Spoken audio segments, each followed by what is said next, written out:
오늘은 하나님의 이름이 능력이다 7번째로 여호와라는 이름에 대해서 말씀을 나누도록 하겠습니다. 성경에서 가장 많이 사용하고 있는 하나님의 이름, 그리고 유대인들도 우리들도 가장 많이 부르는 하나님의 이름 가운데 하나가 바로 여호와입니다. 여호와. 그래서 오늘은 여호와에 대해서 살펴볼 텐데요.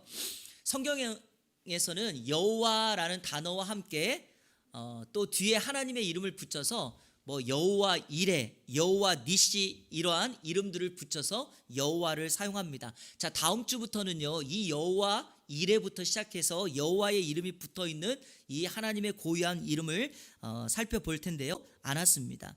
왜냐하면 크고 위대하신 하나님을 죄로 가득한 인간이 함부로 부를 수 없다고 생각했기 때문입니다. 그래서 유대인들은 성경을 읽을 때 여호와라는 하나님의 이름이 나올 때마다 그 여호와라는 이름을 대체하여 아도나이라는 이름을 사용했습니다. 그러니까 성경을 읽다가 여호와라는 이름이 나오면 어떻게 했는가? 아도나이 이렇게 불렀습니다. 원래 히브리어라고 하는 단어는요, 자음만 있고 모음이 없었습니다. 그러니까 이 단어를 정확하게 어떻게 불러야 되는지 잘 몰랐습니다. 그래서요, 이 여호와라고 하는 히브리어도 참 명명하기가 어렵습니다. 자, 우리 한번 자막을 보실까요? 이 여호와라고 하는 히브리어의 알파벳이 이렇게 되어 있습니다. YHWH. 학자들에 따라서 이것을 JHVH 이렇게 표기합니다. 그런데 여러분, 사람들이 이제 시간이 흘러 이 여호와라는 이름을 모음을 붙여서 불러야 되는데 어떻게 붙일까 하다가 조금 전에 여호와의 대처였던 아도나이라는 이름 있잖아요. 그 아도나이의 모음이 AOA가 됩니다. 그러니까 아도나 이렇게 할 때 AOA가 되니까 이 자음에다가 여호와라는 자음에다가 모음을 붙여서 이렇게 부른 거예요. YAHOWAH 야호와, 그리고 JHVH라면 자호바 이렇게 불려지게 되는 겁니다. 그래서 이 명칭에 따라서 우리 한글은 성경을 뭐라고 번역했죠? 여호와 이렇게 하죠. 예, 순복음교회 다니시는 분들은, 순복음교회 목회자들은 거의 다 야훼라고 부릅니다. 히브리 발음을 거의 붙여서 말합니다. 그리고 영어도 제호바라고 이렇게 사용하는 겁니다. 그래서 이 여호와라는 단어가 이렇게 사용되게 되었다라는 걸 여러분들께 먼저 말씀을 드리겠습니다. 여호와라는 말이 성경에 첫 번째 등장하는 곳이 창세기 2장 4절입니다. 하나님께서 창조의 역사를 마치고 인간 창조를 다시 한번 자세하게 설명할 때 여호와 하나님이라는 말로 사용됩니다. 그런데요, 여호와라고 하는 정확한 의미를 창세기 2장이 설명하지 못합니다.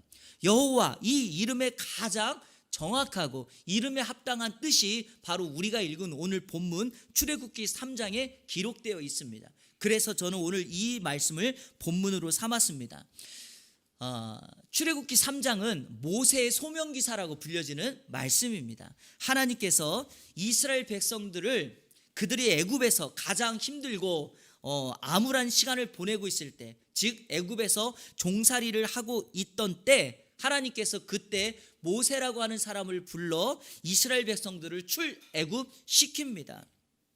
여러분, 모세에 대한 이야기를 아시죠?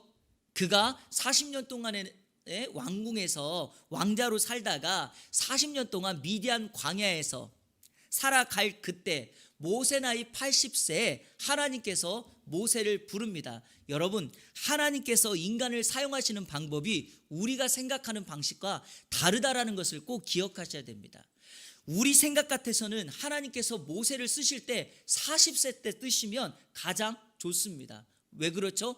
위치도 가장 높은 위치, 힘도 능력도 무엇인가 할 수 있는 비전과 꿈과 생각들이 가장 좋을 때가 바로 그때인데, 하나님은 그때 모세를 사용하지 않고 80세 노년의 나이에 그를 부릅니다. 다시 말해볼까요? 자신의 힘대로 아무것도 할 수 없다라고 고백할 그때 하나님이 그를 불러 사용하십니다. 모세 손에는 지팡이 하나, 그가 가진 재산 전부였습니다.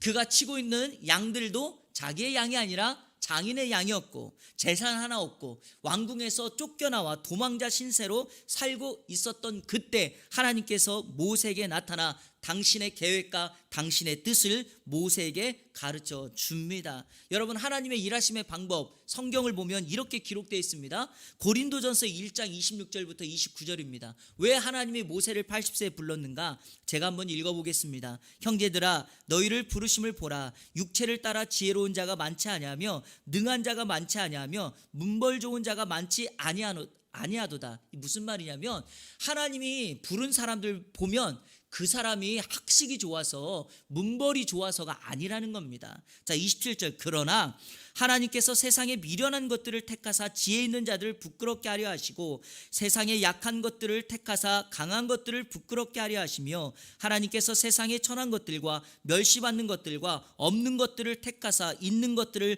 폐하려 하시나니 이는 아무 육체도 하나님 앞에서 자랑하지 못하게 하려 하심이라. 맞습니다, 여러분. 하나님의 일하심의 방법, 하나님은 어떤 사람을 세우는가? 약한 자, 그리고 미련한 자, 이런 사람들을 택해서 하나님의 일하심이 분명히 그 사람을 통해서 나타났다. 여러분, 힘 있는 사람, 능력 있는 사람이 일하면은요, 이렇게 사람들이 생각해요. 저 사람 자기가 가지고 있는 힘대로 일한 거야 라고 생각하는 경우가 많습니다. 하지만 하나님은 그렇게 사람을 세우지 않습니다. 그러므로 우리가 연약하고 약한 중에도, 부족한 중에도 하나님이 나를 사용하셨다 그러면 여러분, 나를 쓰심에 감사하시면 됩니다. 그리고 스스로 우리 자신이 하나님 앞에 자랑하거나 교만해서는 안 될 것입니다. 여러분, 출애굽의 영웅으로 하나님께서 모세를 불렀습니다. 감사해야죠. 그럼에도 불구하고 모세는 하나님께 변명하고 거부합니다. 자, 자신의 현재 상황이 아무것도 없다라고 말합니다. 자신에게 하나님 앞에 내세울 조건도, 백성들 앞에 그들을 설득할 명분도 없다고 그는 계속해서 주장하며 거부합니다. 자, 모세의 그 주장이 바로 13절인데요. 우리 오늘 본문 13절 다 같이 읽겠습니다. 시작. 모세가 하나님께 아뢰되 내가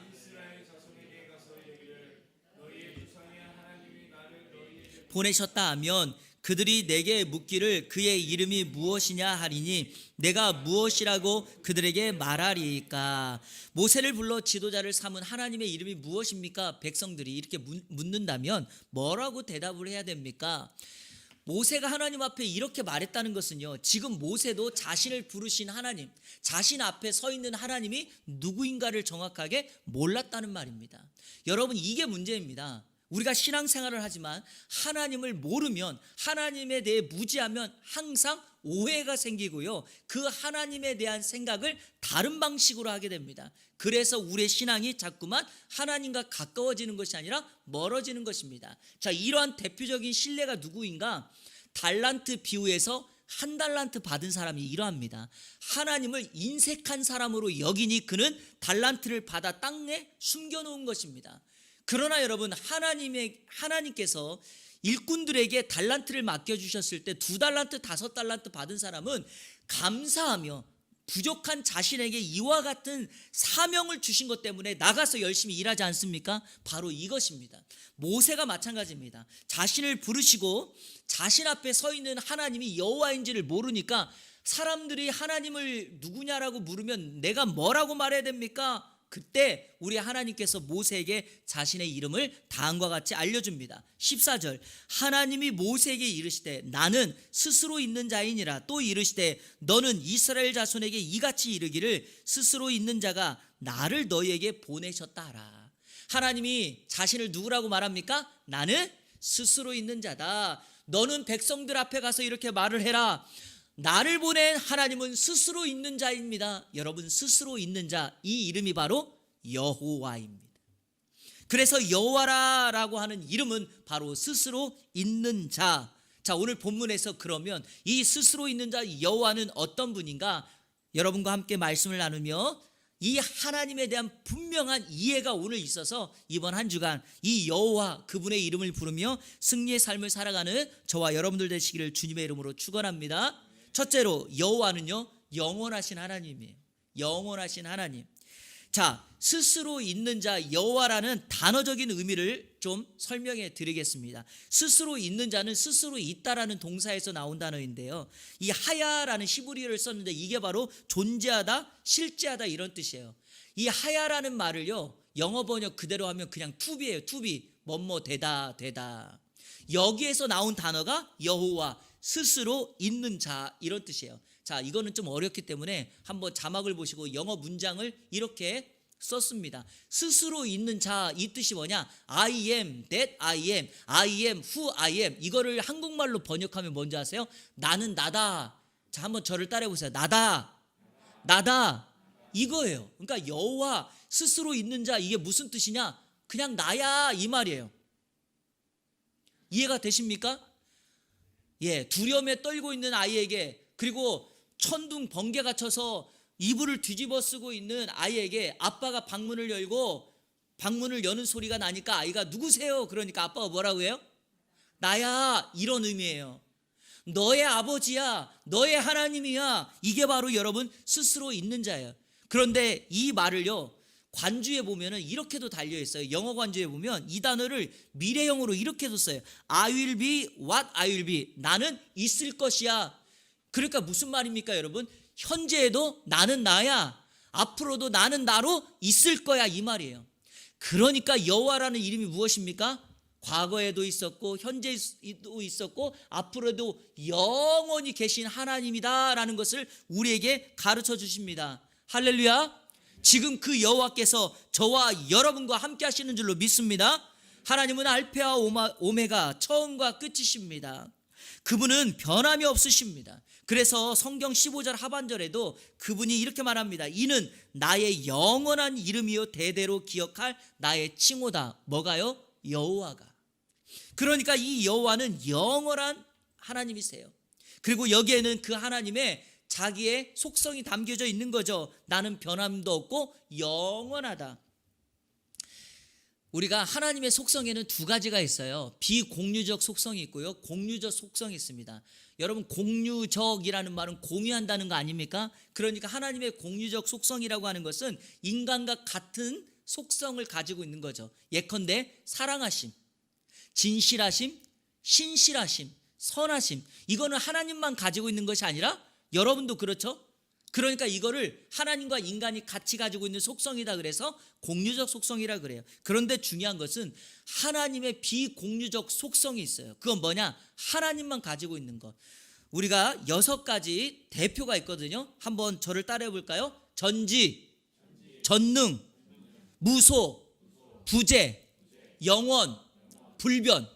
그래서요, 제가 세례교육할 때 꼭 이걸 가르치는데, 하나님은 어떤 분인가? 전지, 전능, 무소, 부재, 영원, 불변, 이렇게 따라하라고 시키거든요. 한 번만 저를 따라하세요. 전지, 전능, 무소, 부재, 영원, 불변. 이건 하나님만 가지고 있는 거예요. 하나님만 가지고 계시기 때문에 그 하나님은 누구예요? 영원하세요, 불변하세요, 모든 걸 다 하세요, 능력이 많으세요, 안 계신 곳이 없고 실존하세요. 그게 바로 여호와 하나님입니다. 우리는 오늘 그분을 함께 보고 있는 거죠. 그런데 여러분, 이에 반해 사람을 한번 보십시오. 사람은 어떻습니까? 쉽게 변하죠. 사람은 흑으로 지어졌기 때문에 약한 존재입니다. 궁극적으로 흑으로 돌아갈 존재이죠. 야고보서 4장 14절에서는 그래서 인생을 이렇게 표현합니다. 내일 일을 너희가 알지 못하는도다. 너희 생명이 무엇이냐? 너희는 잠깐 보이다가 없어지는 안개니라. 그래서 우리 인생을 안개와 같다 성경은 강조합니다. 사람이 누리는 부와 권세 어떻습니까? 이것 또한 변하고 사라질 것입니다. 권불 10년이라는 말 들어보셨죠? 아무리 높은 권세라도 몇 년을 못 가요? 10년 못 가요, 여러분. 그러니까 높은 자리에 앉았다고 너무 교만하면 안 되죠. 세상의 권력도 그렇죠. 부는 어떠합니까? 재물. 여러분, 누가복음 12장 15절에 보면 우리 예수님께서 삶과 모든 탐심을 물리치라. 사람의 생명이 그 소유, 즉 부와 재물에 넉넉한 데 있지 아니하다 말했습니다. 왜 이런 말씀을 하셨을까요? 우리가 세상에서 붙잡고 사는 부, 재물, 이것도 여러분 어때요? 오래 못 가요. 그렇기 때문에 하나님은 우리에게 이렇게 말합니다. 재물이 아니라 하나님께 대하여 부유한 자가 되라고 말씀합니다. 사람이 변하는 것 중에 가장 급하게 변하는 게 바로 외모죠. 그렇지 않습니까? 우리 권사님들 1년 전의 모습과 지금 어떠하세요? 네. 그렇지 않습니까? 우리가 아무리 좋은 치료를 받고 약을 먹고 좋은 음식을 먹는다 해도 다른 사람보다 조금 더 외모를 관리할 수는 있겠지만 그 변화를 멈출 수 있겠습니까? 결국에 우리는 다 변할 것입니다. 그런데 여러분, 이런 변함에 대해서 우리가 생각해야 될 것은, 그렇다면 우리는 정말 중요한 것, 즉 변하지 않는 것에 우리는 관심을 가져야 되죠. 자, 그 변하지 않는 것이 무엇입니까? 바로 영혼이죠. 생명이죠. 제가 왜 이 말씀을 드리는가? 예수 그리스도를 믿는 순간 우리는 영원한 생명을 누리게 되어 여호와 하나님 그분을 붙잡고 살아가죠. 영원하신 하나님의 그 은혜를 우리도 경험하게 되는 거죠. 그러므로 오늘 이 땅을 살아가는 저와 여러분들이 붙잡고 살아가야 될 것은 변하는 것들이 아니라 변하지 않는 예수 그리스도, 영원하신 여호와 그분만을 신뢰하고 의지하는 저와 여러분의 삶이 되시기를 주님의 이름으로 축원합니다. 자, 성경 두 곳만 제가 읽으면서 설명해 드리겠습니다. 요한복음 3장 16절 다 암송하시죠? 하나님이 세상을 이처럼 사랑하사 독생자를 주셨으니 이는 그를 믿는 자마다 멸망하지 않고 영생을 얻게 하려 하심이라. 예수를 믿으면 뭐를 얻어요? 영생을 얻습니다. 나아가서 요한복음 5장 24절 시작. 내가 진실로 진실로 너희에게 이르노니 내 말을 듣고 또 나 보내신 이를 믿는 자는 영생을 얻었고 심판에 이르지 아니하나니 사망에서 생명으로 옮겼느니라. 요한복음 5장에서는 영생을 얻을 뿐만 아니라 심판받지 않을 것이다. 사망에서 생명으로 옮겨졌다. 자, 예수 그리스도를 믿는 순간 우리의 소속, 우리의 자리는 더 이상 사망이 아닙니다. 그리고 우리는 앞으로 심판받지 않을 것입니다. 왜냐하면 영원하신 그분이 내 안에 들어왔기 때문입니다. 이번 한 주간 또 추석을 보내는 동안 이 생명 되신 예수 그리스도를 증거하고 여호와 하나님을 신뢰하는 저와 여러분들 되시기를 주님의 이름으로 축원합니다. 둘째로 여호와는 한번 따라해 볼까요? 언약의 하나님이다. 언약의 하나님이다. 여호와가 언약의 하나님이란 말은 자기 백성들과 맺은 언약을 반드시 성취하신다는 뜻입니다. 오늘 본문 15절은 이렇게 기록합니다. 하나님이 또 모세에게 이르시되 너는 이스라엘 자손에게 이같이 이르기를 너희 조상의 하나님 여호와. 한번 따라해 보세요. 너희 조상의 하나님 여호와.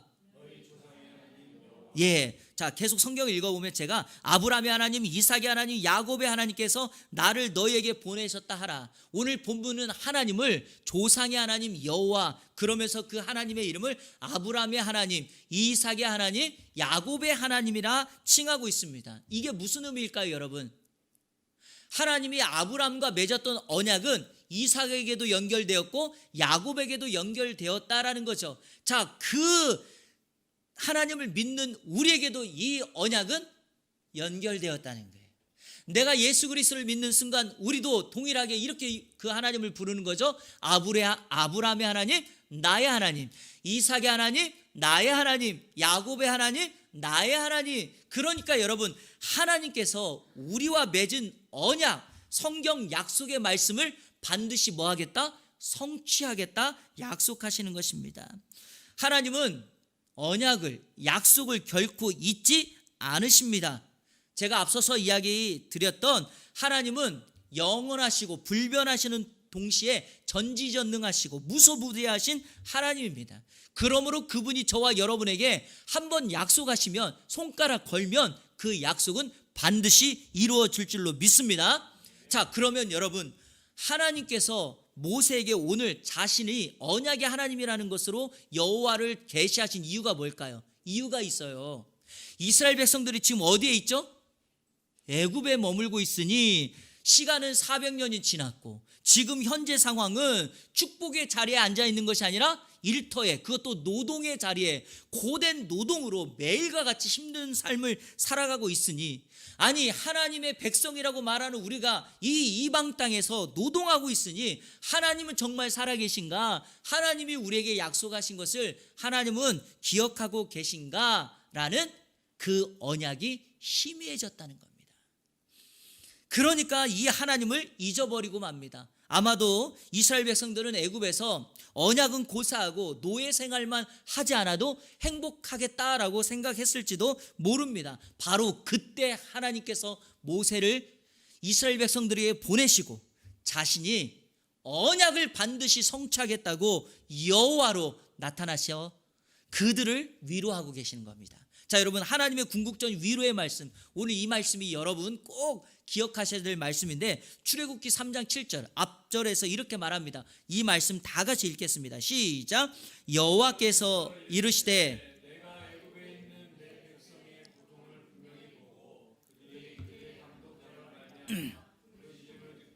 그 근심을 알고. 아멘. 여러분, 하나님 여호와가 말씀하십니다. 이렇게요. 너의 고통을 분명히 뭐했다? 보았다. 그 너의 울부짖음을 정확하게 뭐했다? 들었다. 너의 근심을 빼놓지 않고 뭐했다? 안다. 자, 따라해 보세요. 보고, 듣고, 안다. 이게 언약의 하나님이에요. 사랑하는 여러분, 인생의 아픔과 연약함으로 그리고 질병으로 문제가 있어서 힘들어하고 있는 그때 여호와께서 우리에게 다가오셔서 이렇게 말씀합니다. 내가 다 보았다.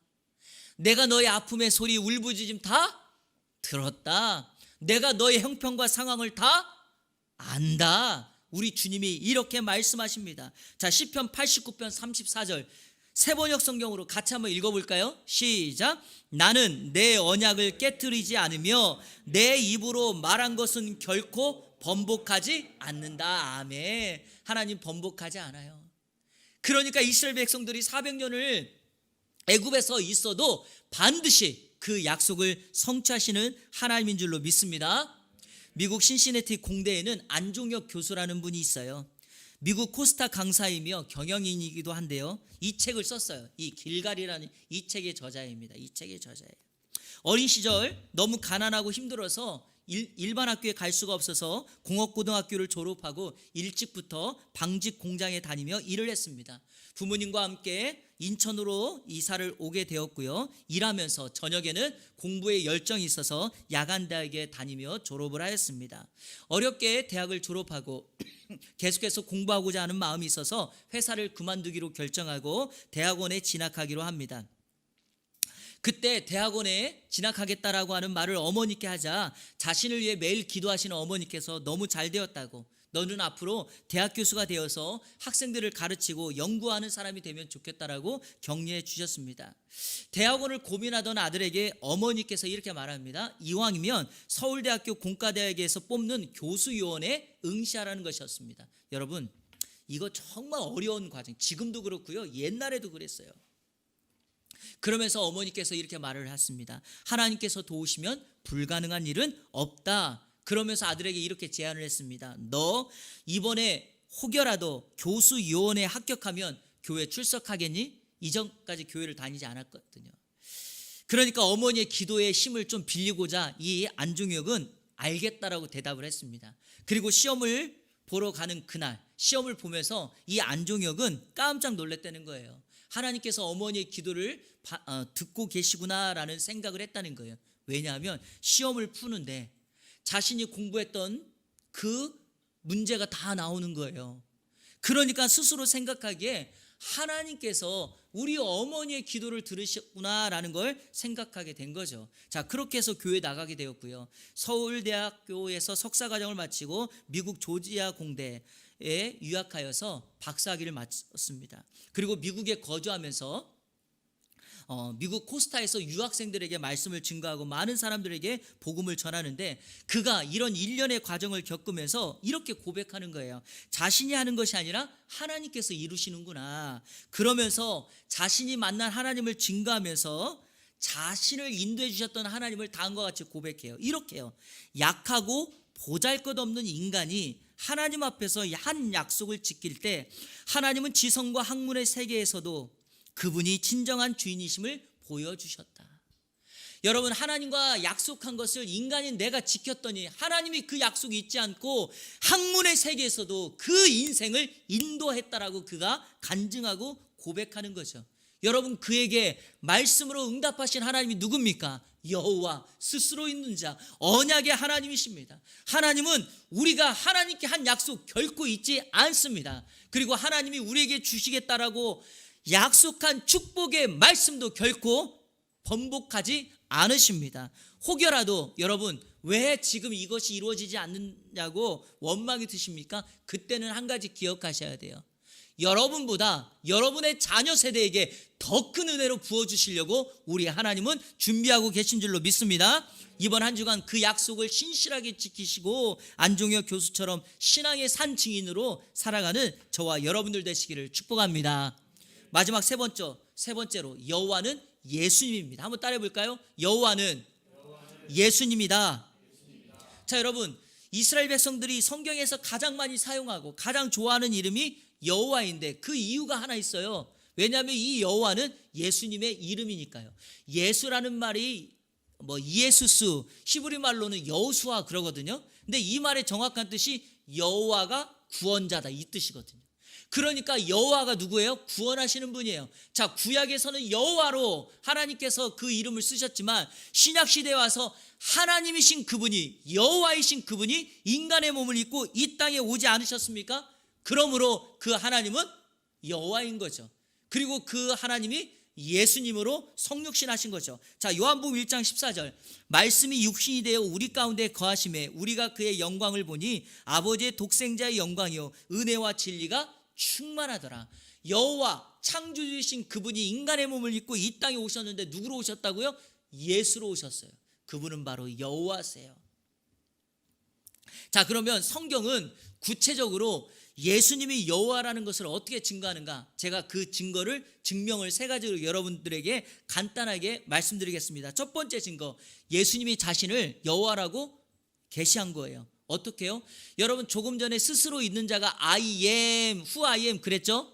예수님께서 요한복음에 보면 자신을 소개할 때 나는 나다라는 표현을 사용해요. 헬라 말로는 에고 에이미 이렇게 쓰는데, 여러분 한번 제가 말하는 거 들어보세요. 다 아실 거예요. 나는 세상의 빛이다. 들어보셨죠? 나는 세상의 소금이다. 나는 선한 목자다. 나는 양의 문이다. 나는 부활이고 생명이다. 나는 길이다. 진리다. 여러분, 이게 다 무엇입니까? 여호와가 스스로 있는 자라는 이름과 같은 맥락의 자기 표현이죠.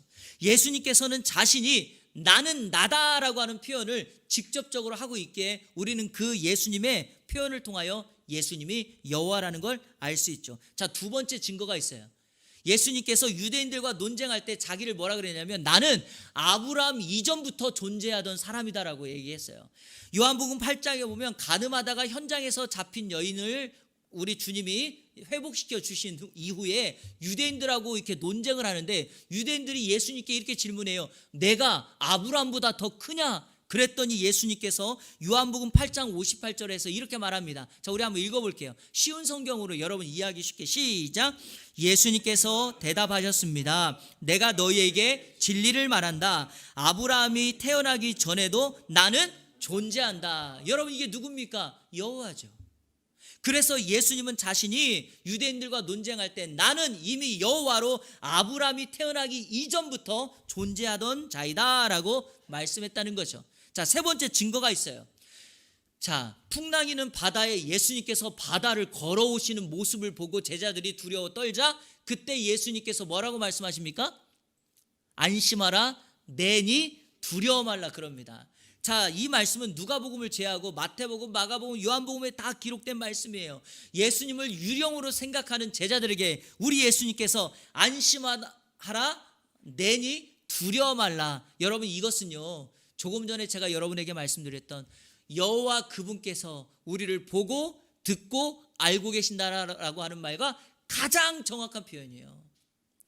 두려워 떠는 제자들에게 풍랑이는 배 위에서 힘들고 어려운데 우리 주님이 가서 이렇게 말하는 거죠. 안심하라, 나다.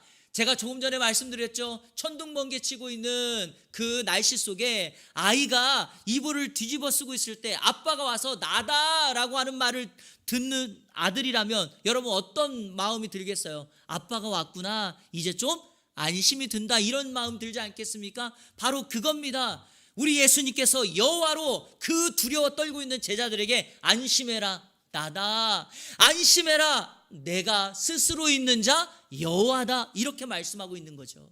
그래서 여호와는 신약에서 예수님을 통해서 나타난 거죠. 우리는 예수 그리스도를 믿음으로 여호와를 보게 됩니다. 할렐루야. 바로 이것이 오늘 여호와 그분의 이름입니다. 자, 말씀을 맺겠습니다. 이름이라고 하는 것은 그 사람의 인격을 말하고요, 속성을 표현하고 때로는 그 사람의 본질을 말합니다. 그래서 하나님은 자신의 이름을 사람들에게 알려줌으로 인해서 자신이 어떤 분인가를 계시하고 선언합니다. 성경에서 가장 많이 사용된 여호와, 그 이름은 영원하신 하나님의 속성을 의미합니다. 여호와 그 이름은 언약과 약속을 반드시 지키시고 성취하시는 하나님임을 우리에게 표현해 줍니다. 그리고 여호와, 그분은 이 땅에 인간의 몸을 입고 오신 예수 그리스도, 그분을 통해서 우리는 그 여호와를 만나게 됩니다. 이번 주간 코로나 위기 속에서 보내는 추석 명절입니다. 힘들 수도 있고요, 어떤 분들은 고향에 내려가지 않을 분들도 계실 것입니다. 여러분 기억하십시오. 어떤 위기와 환난 속에서도 여호와께서 우리의 삶을 분명하게 보고 계십니다. 듣고 계십니다. 그리고 알고 계십니다. 이번 한 주간 이 여호와 앞에 여러분의 인생을 맡기고 참된 안식을 누리는 우리 이 안에 모든 성도님들 되시기를 주님의 이름으로 축원합니다. 아멘. 우리 함께 찬양하도록 하겠습니다. 하나님, 한 번도 나를 실망시킨 적 없으시고 언제나 공평과 은혜로 나를 지키셨네. 오 신실하신 주, 오 신실하신 주. 우리 함께 찬양하도록 하겠습니다.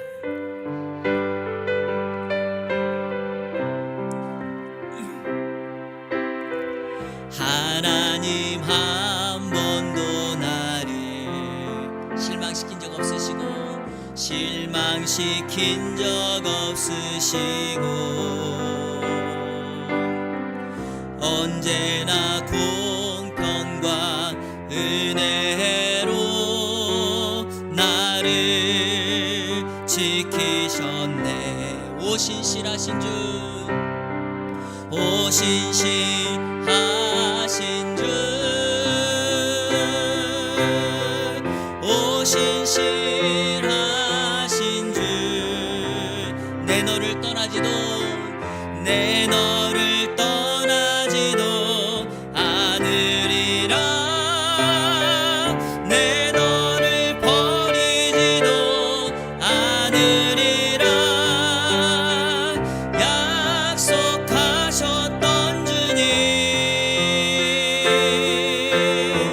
그 약속을 지키사 이후로도 영원토록, 영원토록 나를 지키시리라, 나를 지키시리라 확신하네. 지나온 모든 세월들, 지나온 모든 세월들 돌아보아도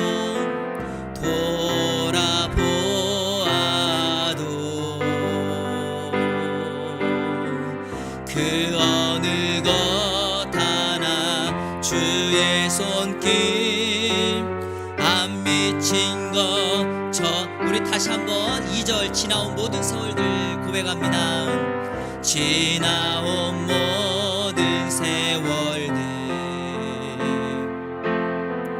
돌아보아도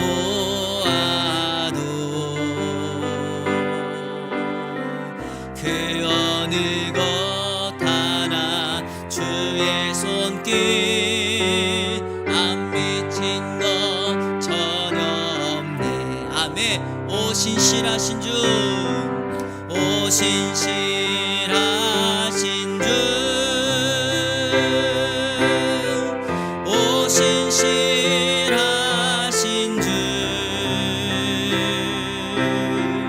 내 너를 떠나지도 않으리라. 내 너를 버리지도 않으리라. 약속하셨던 주님,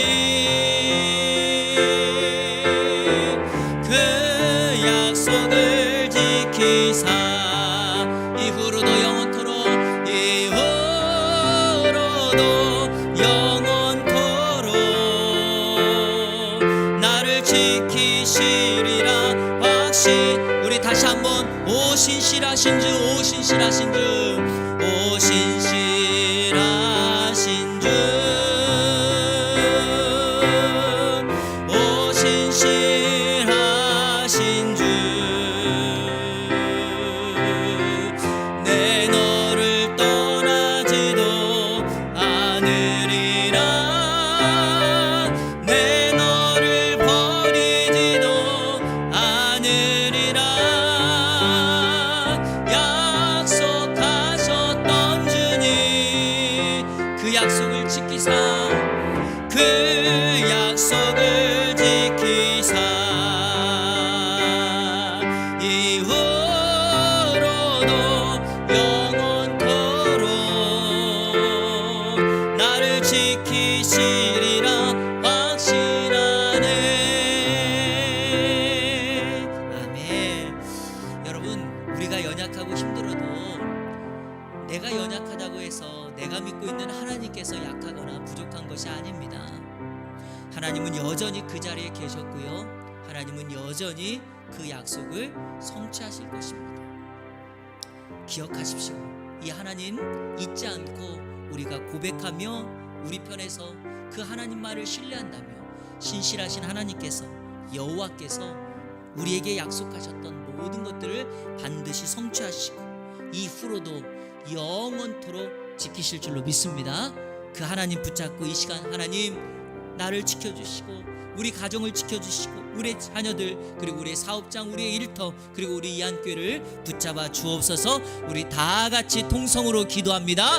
하나님 감사합니다. 하나님의 약속에 신실하시고 하나님 한 번도 변하지 아니하시는 그 하나님을 붙잡습니다. 오늘도 진실하신 하나님 여호와께서 영원하신 하나님으로, 언약의 하나님으로 예수 그리스도로 우리에게 임하셨사오네. 하나님 그 하나님 붙들고 승리의 삶을 살아가는 우리들 되게 하여 주옵소서. 실망하지 않게 하여 주옵소서. 낙심하지 않게 하여 주시옵소서. 여전히 우리와 함께 계시는 주님, 우리를 잊지 아니하시고 보고 계시며 듣고 계시며 알고 계신 그 여호와를 붙들고 이번 한 주간 그 하나님만을 의지하며 살아가게 하여 주옵소서. 우리 사랑하는 성도들을 붙잡아 주옵소서. 가정에 함께하여 주옵소서. 자녀들에게 함께하여 주시옵소서. 일터 위에 함께하여 주시옵소서. 승리케 하여 주옵소서. 새롭게 하여 주옵소서. 하나님의 영광을 드러내게 하여 주시옵소서. 주님만을 붙들고 나가기에 부족함이 없게 하시고 온전히 그 하나님 붙잡음으로 말미암아 승리의 삶을 살아갈 수 있게 하여 주옵소서. 여호와 하나님, 우리 이한교회에 임하여 주시옵소서. 붙잡아 주옵소서. 성령으로 충만케 하여 주시옵소서. 채우시는 하나님의 은혜를 경험하게 하여 주시고 그분을 의지함으로 신뢰함으로 우리가 그분을 증거하는 산 증인의 삶을 살아가게 하여 주옵소서. 우리 사랑하는 권사님들, 사랑하는 성도님들, 자녀들 붙잡아 주시고 육신의 연약함 없게 하여 주옵소서. 속해 있는 곳곳에 하나님의 은혜가 부어지게 하여 주시고 많은 사람들에게 그리스도의 사랑을 전하는 하나님의 사람 될 수 있도록 인도하여 주시옵소서. 오늘도 이번 한 주간도 추석 명절을 보낼 때 하나님의 큰 은혜가 부어지게 하시고 가족들을 전도할 수 있는 기회가 될 수 있도록 인도하여 주옵소서. 하나님 감사합니다. 영원하신 하나님, 언약의 하나님, 예수 그리스도로 오신 여호와 그분만을 이번 한 주간 붙잡고 승리의 삶을 살아가게 하여 주시옵소서. 우리에게 약속하신 그 말씀 반드시 성취하시고 복 주시고 지키시는 줄로 믿습니다. 우리를 떠나지 아니하시고 우리의 상황을 보고 계셨고 듣고 계셨고 알고 계신 그 하나님과 함께 손잡고 동행하며 나가는 우리의 삶이 될 수 있도록 인도하여 주시옵소서.